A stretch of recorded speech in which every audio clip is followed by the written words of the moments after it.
अचानक की मौत इंसान का दिल दहला देती है। पति की अचानक मौत से बीवी का रो रो कर बुरा हाल था। दो भाई सुकून से एक घर में रहते थे। इस घर को तो नजर खा गई। आज के दौर में लोगों से एक दूसरे की खुशी कहाँ बर्दाश्त होती है। बड़ा भाई बे औलाद था और छोटा भाई उसकी बीवी को साल भर भी नहीं रही और फैसला ले लिया। कल तक दोनों भाई अपनी जिंदगी में मगन थे, मगर आज घर में कयामत का मंजर था।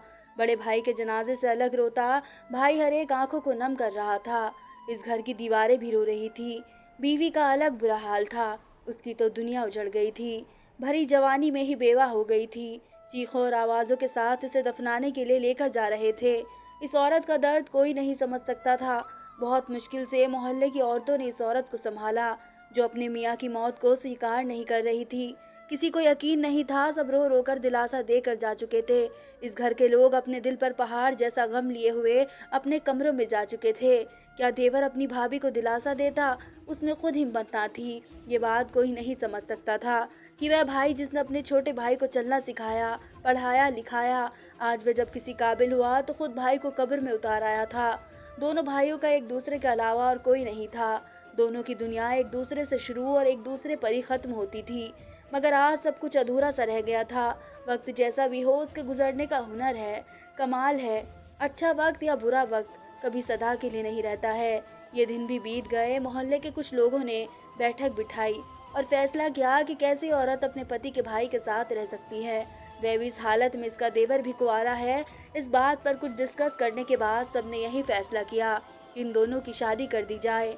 मगर जब यह खबर उस बेवा औरत को दी तो उसने साफ इनकार कर दिया कि वह अपनी उम्र ऐसे ही गुजार लेगी, मगर दोबारा शादी नहीं करेगी। अपने देवर से तो बिल्कुल भी नहीं। मगर वह ये बात नहीं जानती थी कि इससे समाज में एक तन्हा औरत का कोई वजूद काबिल कबूल नहीं होता है। हर औरत को एक मर्द के नाम की ज़रूरत होती है, इसके साथ की ज़रूरत होती है। मगर वह अपनी बात पर बस अटकी हुई थी कि शादी नहीं करनी। लेकिन जब उसके देवर से बुजुर्गों ने बात की, वह सोच में पड़ गया। थोड़ी देर बाद उसने रजामंदी देते हुए कहा कि पहले इस औरत की रजामंदी अहम है। औरतों ने हर लिहाज से उस औरत को समझाया कि ये समाज इस बेवा औरत के लिए किसी जंगल से कम नहीं है। हर मोड़ पर भेड़िए ताक लगाए बैठे हैं। तुम्हारा मैके में कोई नहीं है, कहाँ जाओगी? इस घर में रहने का जायज़ हक तुम खो चुकी हो। अगर अब तुम्हें अपने लिए कोई सहारा चाहिए तो शादी के लिए राजी हो जाओ कि कल को कोई तुम पर उंगली ना उठा सके। शायद वे बात समझ चुकी थी। फिर चार मोहल्ले के लोगों की मौजूदगी में शादी हो गई। अब इस घर में दो लोग थे। इस बात का तसव्वुर भी नहीं करते होगे कि उसके पति के बाद भाई जैसे देवर से उसका रिश्ता कायम होगा। मगर तकदीर में यही लिखा था। इस बात को जितना जल्दी कबूल कर लिया जाए उतना अच्छा होगा।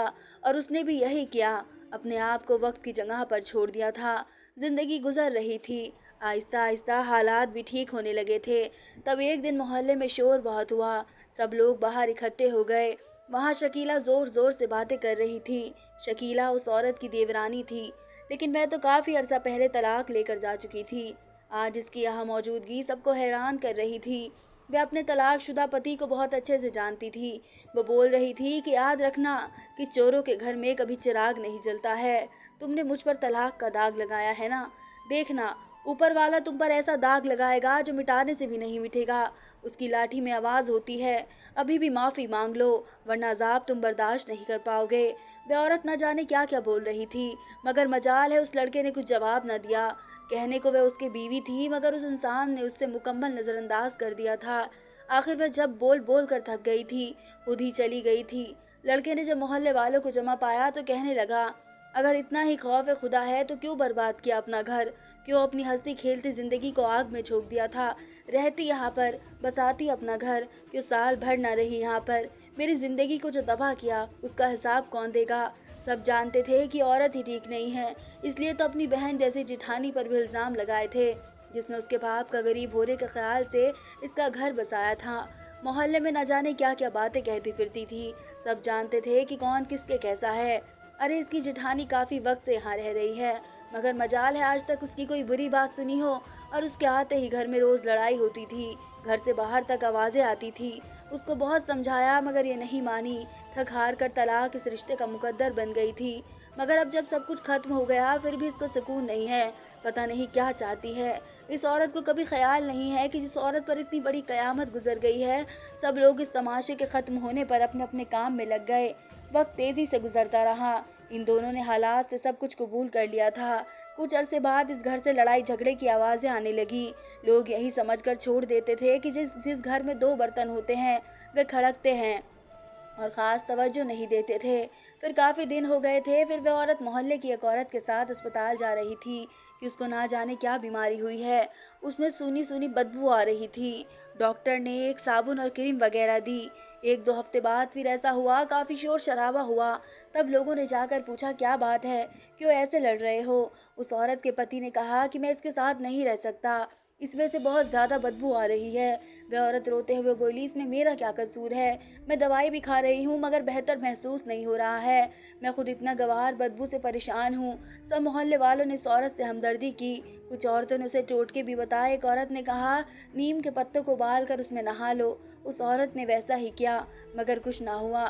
तब दूसरों ने मशवरा दिया कि कपूर से नहा लो। उस औरत ने वैसा ही किया मगर कुछ नहीं हुआ। औरत के जिस्म पर पानी पानी डाल गया। जब सबने उस औरत की हालत देखी तो आहिस्ता आहिस्ता सब दूर जाने लगे। अब वह अपनी उम्र से बड़ी नजर आने लगी थी। बजाय अजीब सी बीमारी थी जो किसी भी डॉक्टर के समझ में नहीं आ रही थी। इस घर के करीब से भी बदबू आने लगी थी। एक दिन एक बड़ी एम्बुलेंस आई, उस औरत को उसमें ले गई। वह दिन उस औरत का इस मोहल्ले में आखिरी दिन था। जब औरत घर से निकली तो बाखुदा हर चेहरे पर एक कपड़ा था। उसका चेहरा देखने के काबिल भी नहीं था। उसका पति भी उससे दूर भाग रहा था और उसे गाड़ी में डाल दिया। 2 दिन बाद जब वह लड़का अकेला वापस आया तो लोगों ने पूछा बीवी कहाँ पर है। उसने बताया कि किसी शहर के बड़े अस्पताल में दाखिल करा कर आया हूँ, वहाँ पर उसका इलाज होगा। डॉक्टर ने कहा ठीक हो जाएगी तो फिर लेकर चले जाना। यहाँ कोई अच्छा इलाज नहीं हो रहा था इसलिए शहर ले जाना ही ठीक है। एक औरत ने पूछा कि उसे क्या बीमारी है। तब उसने बताया कि इस बीमारी का तो डॉक्टर को भी समझ में नहीं आया। कहते हैं शायद कोई एलर्जी होगी जिसकी बीमारी में से बदबू आ रही है। इसके मुकम्मल इलाज की ज़रूरत है जो कि वहाँ पर हो जाएगा। बस अब देखते हैं कि क्या होगा। 1 महीने बाद जाना है। अगर इसकी हालत बेहतर हुई तो साथ लेकर आ जाऊँगा, वरना जब तक वह ठीक नहीं हो जाती तब तक वहीं पर रहेगी। सब लोग हैरान परेशान थे कि ऐसे भी क्या हो गया है उस औरत को, ये कैसी बीमारी है। रफ्ता रफ्ता लोग अपनी ज़िंदगी की उलझन में उलझकर इस औरत को भूल चुके थे। ये बात दोबारा जब निकल कर आई, जब वह आदमी एक औरत को लेकर आया। देखने में वह लड़की 20 साल की थी, बहुत ज़्यादा खूबसूरत थी। लोगों ने जब उस लड़की को देखा तो पूछा कि ये कौन है। तब उस आदमी ने जवाब दिया, ये मेरी बीवी है, मैंने इससे शादी की है। तब एक औरत ने कहा, अच्छा तुम्हारी पहली बीवी एक अस्पताल में पड़ी हुई है और तुमने दूसरी शादी कर ली। उस औरत की बात सुनकर मानो लड़के के तेवर ही बदल गए थे। बगैर किसी लिहाज के बोला, आपको लोगों को और कोई काम नहीं है क्या, हर वक्त मेरे घर की बातों में ही लगे रहते हो। मेरी मर्जी मेरी बीवी, मैं जो मर्जी करूं। इंसान की 1000 ज़रूरत होती है, काम होते हैं, घर को संभालने के लिए एक औरत की ज़रूरत होती है। मगर नहीं, आप क्यों समझेंगे। आप लोग तो बस सवालों और जवाबों से मसला रखते हैं। ये देखिए मेरे जुड़े हुए हाथ, अपने काम से काम रखो। ऊपर वाले का करम करके मुझे छोड़ दो। मेरी ज़िंदगी में पहले ही बहुत ज़्यादा मसले हैं, मुझे सुकून से रहने दो। तब लोग उसकी बातें सुनकर अपना सा मुँह लेकर चले गए। उस दिन के बाद किसी मोहल्ले वाले ने उस लड़के से कोई बात नहीं की थी। शायद उसने अपनी पहली बीवी को मार दिया है। कुछ कहते हैं कि ज़रूर कोई गलत काम करता है। और जितने मुँह उतनी बातें। वह लड़की इस घर में रहती थी, ना किसी से बोलती, ना आती जाती, बहुत ही कम घर से निकलती थी, इसलिए किसी से उसकी जान पहचान भी नहीं थी। एक मोहल्ले की औरत जो कि उस औरत को याद करके कह रही थी, न जाने क्या हाल होगा उसका। उसने मोहल्ले में बहुत ज़्यादा अच्छा वक्त गुजारा था। दोनों मियाँ बीवी एहतराम वाले और मिलनसार थे। सबसे हंसकर बात करना, दुख सुख में साथ रहना। मगर उसका एक छोटा भाई पहले तो अच्छा था, अब उसके किसी से मिजाज नहीं मिलते। कुछ लोग तो कहते थे कि शायद उसने ही अपने भाई भाभी का यह हाल किया है ताकि उसे सारी जायदाद मिल जाए। अब अकेला है, भाई को तो कब्र में पहुंचा दिया और भाभी को अस्पताल में पहुंचा दिया। आजकल के दौर में कोई रिश्ता सगा नहीं होता है और ये बात इंसान खुद साबित कर दी थी। सब लोग उससे खुद ही दूर रहने लगे थे। लोग इस बात को भूल गए थे कि कोई था जो अचानक मर गया था। उसकी बेवा का देवर से निकाह, उसकी अजीब बीमारी ने, उसका गायब हो जाना, लोगों के सब भूल चुके थे। उनके मोहल्ले में कोई एक इंसान भी है जिससे राब्ता रखना ही गलत है। मगर कहते हैं ना कि हर अमल का बुरा असर होता है। कुछ ही टाइम बाद लोगों ने खुदा का इंसाफ अपनी आंखों से देखा। दोपहर के वक्त पहली बार सबने उस लड़की को देखा जो कि किसी की मदद के लिए पुकारने घर से बाहर आई थी। लोग जल्दी से इस घर की तरफ चले। अंदर का मंजर देखकर सबकी आंखें हैरत से फैल गई। किसी को भी यकीन नहीं आ रहा था कि अकड़ कर चलने वाला इंसान आज जमीन पर पड़ा तड़प रहा था। उसको शायद कोई दौरा पड़ा था।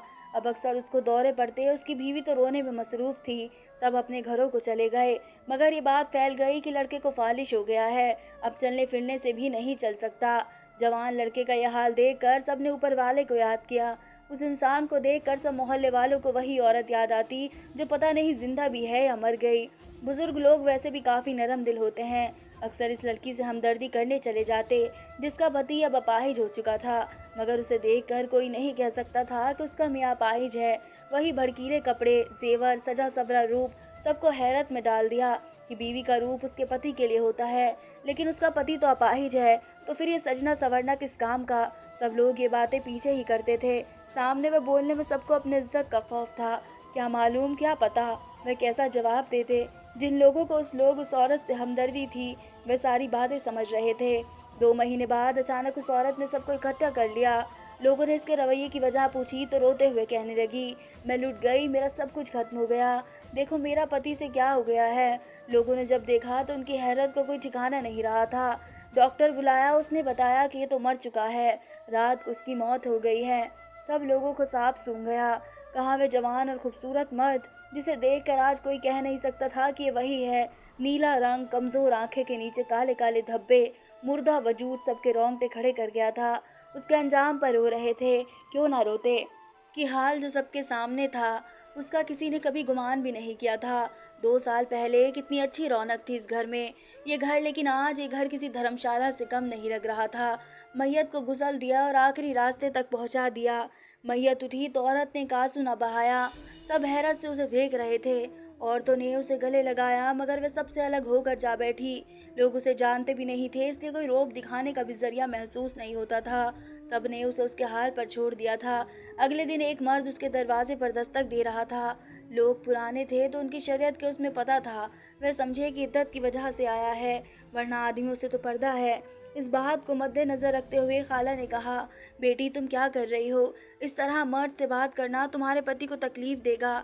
इस बात को सुनते ही लड़की ने बदतमीजी से जवाब दिया, ए माँ, जा अपना काम कर, मैं जो करूँ मेरे मामले से दूर रहे खाला। खाला शर्मसार होकर अपने घर चली गई। अगले दिन एक बड़े ट्रक में घर का सामान लोड किया जा रहा था। ये सूरत हाल सब देख रहे थे, मगर सबको अपनी इज्जत प्यारी थी। लड़की तैयार होकर खड़ी थी। अब सबको यकीन था कि अपने पति को इस औरत ने ही मारा है, वह भी दौलत की वजह से। 2 दिन बाद उस औरत ने कुछ लोगों को इकट्ठा किया, ये घर मेरे पति ने मेरे नाम कर दिया था, ये बेचकर मैं शहर जा रही हूँ। वैसे मैं आपको किसी को नहीं जानती हूँ, मैं इसलिए बता रही हूँ आपको क्योंकि आप लोगों की आदत है बाल में से खाल निकालने की। उम्मीद है आपसे हमारी दोबारा कभी मुलाकात नहीं होगी। ये कहकर वे काली कार में बैठी और चली गई। वहाँ सब लोग आंखें और मुखड़े से देख रहे थे। इस घर पर जब भी नजर लगती तो दिल करता जाता, और ये औरत इस घर को ताला लगा कर जा चुकी थी। ये भी एक औरत थी और वह भी एक औरत थी, होनी को यही मंजूर था। लेकिन कहते हैं ना कि दगा किसी की सगी नहीं होती है। मोहल्ले में एक कैंप लगा था, वहाँ लोगों का मुफ्त चेकअप हो रहा था। सब बढ़ चढ़कर अपना चेकअप करा रहे थे। जाते जाते एक डॉक्टर साहब ने इस घर को देखा था। ये घर बंद है। इस घर के जिक्र में बहुत सारी बातें चलने लगी थी। चाहकर भी वह दास्तां नहीं सुना सका जो वक्त लिख चुका था।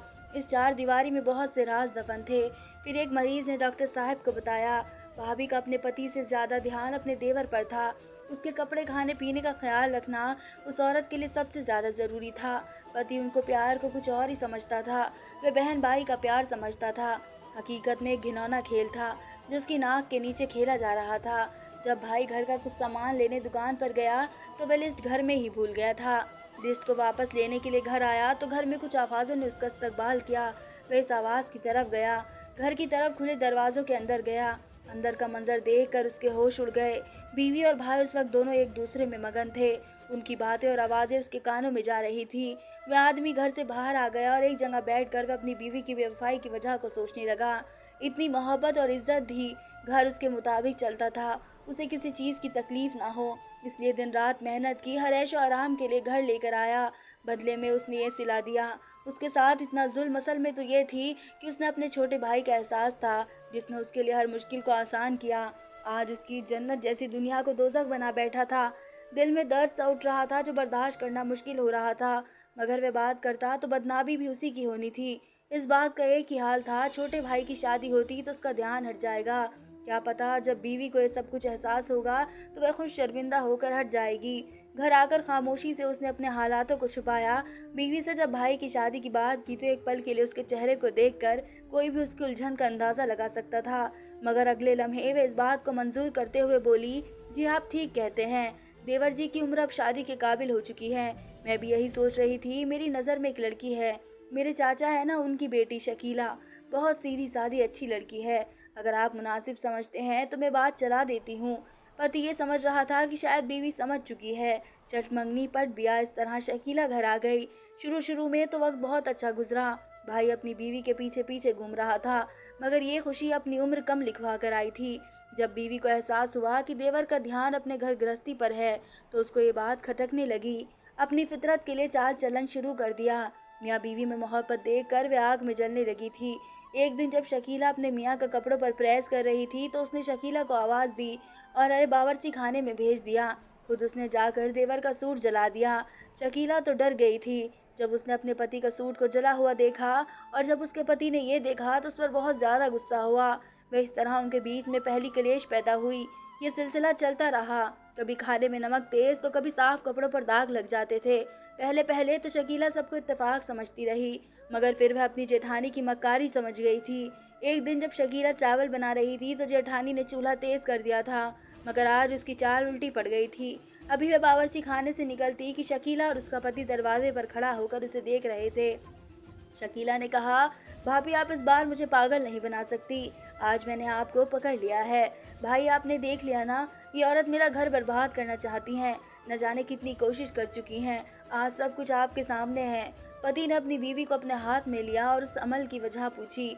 आवाज़ें सुनकर देवर भी आ गया। अपनी जान से प्यारी भाभी को रोता हुआ देखकर अपनी बीवी से बोला, तुम मेरी भाभी पर इल्ज़ाम कैसे लगा सकती हो? वो ऐसा क्यों करेंगे? तब उसकी बीवी ने कहा, ये हमारा घर बसा नहीं देना चाहती। ये सुनकर भाभी ने आंखों में आंसू लाते हुए कहा, नहीं बहन, तुम गलत समझ रही हो, ऐसी बात नहीं है। देवरानी ने कहा, आप ये आंसू किसी और को पिघलाने के लिए इस्तेमाल कर सकती हो, मुझे नहीं। आप एक झूठी और एक चालबाज औरत हो। अभी वह और कुछ औकी कहती, देवर ने उसके मुंह पर एक थप्पड़ लग दिया। एकदम से खामोशी छा गई। बड़े भाई ने छोटे भाई का गिरबान पकड़ लिया और बोला, ये क्या हरकत है तूने? उसने जवाब दिया, आपने इसकी जबान नहीं देखी? तो अचानक ये आवाज़ सुनकर देवरानी होश में आई। हाँ, मेरी ज़ुबान देखी? आपके अपनी भाभी के साथ नाजायज़ ताल्लुक़ पर आपका क्या ख्याल है? ये सुनकर देवर ने तुरंत ही अपनी बीवी को तलाक दे डाली। ये सब थोड़े से ही वक्त में हुआ कि झोंका देवर का हंसता हुआ घर उजाड़ कर ले गया। सब खामोश। शकीला अपनी बर्बादी पर रोने सा कि देवर ने हाथ पकड़कर घर से निकाल दिया और खुद कमरे में बंद हो गया। हादसा होकर गुजर गया, मगर उसका असर बड़े भाई की जिंदगी पर हुआ। वही गलत खेल भी इस घर में शुरू हो चुका था। पति की हिम्मत जवाब दे गई। उसने दोनों को मसरूफ देखा तो कहा, अब मेरी बर्दाश्त की हद खत्म हो चुकी है, मैं और ज़्यादा बर्दाश्त नहीं कर सकता हूँ। बीवी ने हल्के से कहा, अगर तुम ये बर्दाश्त नहीं कर सकते हो तो जाओ घर से, चले जाओ, मगर हमें परेशान बिल्कुल मत करो। उसकी बात सुनकर पति की गहरत जाग गई। उसने एक सन्नाटेदार थप्पड़ अपनी बीवी पर दे मारा। ये बात छोटे भाई को नागवार गुजरी। उसने जोश में आकर अपने बड़े भाई का गला इतनी मजबूती से दबाया कि उसकी मौत हो गई। ये सब कैसे हो गया, कुछ पता ही नहीं चला। शैतान ने पल में दोनों को जहन्नुम का ईंधन बना दिया था। मासूम की जान लेने के बाद उसको हादसा करार कर दिया गया। ऐसा ड्रामा रचाया कि जैसे उसकी मौत का गम इन कातिलों से ज्यादा किसी और को नहीं है। निकाह होना एक साजिश थी। मोहल्ले के माहौल को जानते हुए दोनों ने ऊपर से इनकार करके शादी के लिए हामी भर ली। एक दो महीने तक खूब ज्यादा जश्न मनाया। आखिरकार उनके कर्मों का फल मिलना शुरू हो गया। जब उस औरत को अपने जिस्म से एक बदबू आने लगी, उसका महबूब देवर, जिसके लिए उसने अपना पूरा घर बर्बाद कर लिया, वह उससे घिन खाने लगा। लड़ाई झगड़े शुरू हो गए। इलाज सब कुछ हुआ, लेकिन उसे आराम नहीं मिला। एक दिन उसे एक यतीम खाने में छोड़ा और उसे देखना भी ज़रूरी नहीं समझा और अपना घर बसा लिया। दूसरी शादी कर ली और अपने गुनाह को भूल गया। तीसरी बीवी बहुत ज़्यादा खूबसूरत थी, मगर मक्कारी में उसकी भी उस्ताद निकली। आहिस्ता आहिस्ता उसके खाने में जहर देती रही। लड़ झगड़ कर अपने घर नाम करा लिया। उसे एक मरीज बना दिया। खामोशी से पड़ा वही खेल देख रहा था जो उसने अपने बड़े भाई के साथ किया था। पल भर के लिए अपने गुनाह याद आए, तकलीफ दिल पर जा लगी। जहर की वजह से कमजोरी बहुत थी और इस सदमे का मुकाबला न कर सका और मौत हो गई। बीवी ने घर बेचा और दौलत समेट कर घर चली गई। ये था इसका अंजाम। एक औरत, उसने डॉक्टर साहिबा को बताते हुए अपने दुपट्टे से अपनी आंखें साफ की और कहा, ये बीमारी नहीं कि मेरे जिस्म से बदबू आती है और आहिस्ता आहिस्ता उतर रही है। ये ख़राब है। आप मेरा इलाज कर खुद को परेशान कर रही है। ये मेरी सज़ा है अपने फरिश्ते जैसे पति को धोखा देने की, एक लड़की की ज़िंदगी बर्बाद करने की। और हो सके तो मेरे लिए दुआ करिएगा कि मुझे मौत आ जाए। वह मरीज़ अपने आप बीती सुना चुकी थी, मगर मैं सुन हो चुकी थी कि यह हमारा समाज है। एक औरत, एक मर्द जो खुद अपने बंदों का हिसाब देना भी बराबर करता है, आखिरत में भी करेगा। ये मरीज़ अपनी उम्र से भी ज़्यादा लग रही थी, अपने हर जुर्म को कबूल कर रही थी, मगर इसका क्या फ़ायदा, जब ज़रूरत थी तब तो कुछ नहीं किया। वह यतीम खाने में ही रहती थी, दिन भर बैठी रहती थी, आंखों में आंसू होते बार बार आसमान की तरफ देखती। एक दिन अचानक से ज़मीन पर गिर गई। उसको उठाया और डॉक्टर ने जब उसका चेकअप किया तो पता चला कि इस दुनिया से जा चुकी है। इसकी सज़ा यहाँ मुकम्मल हुई। मुझे अफसोस है कि ये सब क्यों हुआ, मगर फिर एहसास हुआ कि ये होना उसका अंजाम ऊपर वाले ने लिखा था और दुनिया को दिखाया था। औरत की तकलीफ का अंदाज़ा लगाना नामुमकिन था, लेकिन जो गुनाह उसने किए थे उसकी सज़ा भी काटनी। दोनों ने अपनी सज़ा काट ली थी। क्यों लोग गुनाह करने से पहले अपने अंजाम को नहीं देखते? क्यों ये लोग भूल जाते हैं कि ऊपर वाला हर काम को देख रहा है, उससे कुछ छुपा हुआ नहीं है? गुनाह के बाद माफ़ी मांगना ठीक है, मगर वह गुनाह करना ही क्यों? अगर थोड़ा सा अपना दिल मार लें, इस बात का यकीन दिलवाए कि ये सब थोड़े पल के लिए हैं, हम यहाँ पर मुसाफिर हैं, इस दुनिया की तरफ से हम कुछ भी नहीं लेकर जा सकते। वहाँ जवाब देना है, खाने का, पीने का, हंसने का, रोने का, गलत सोचने का, गलत करने का, सब्र का, हर अमल का हिसाब देना है। आज की कहानी में सिर्फ इतना ही। उम्मीद करती हूँ आपको हमारी कहानी अच्छी लगेगी। धन्यवाद दोस्तों।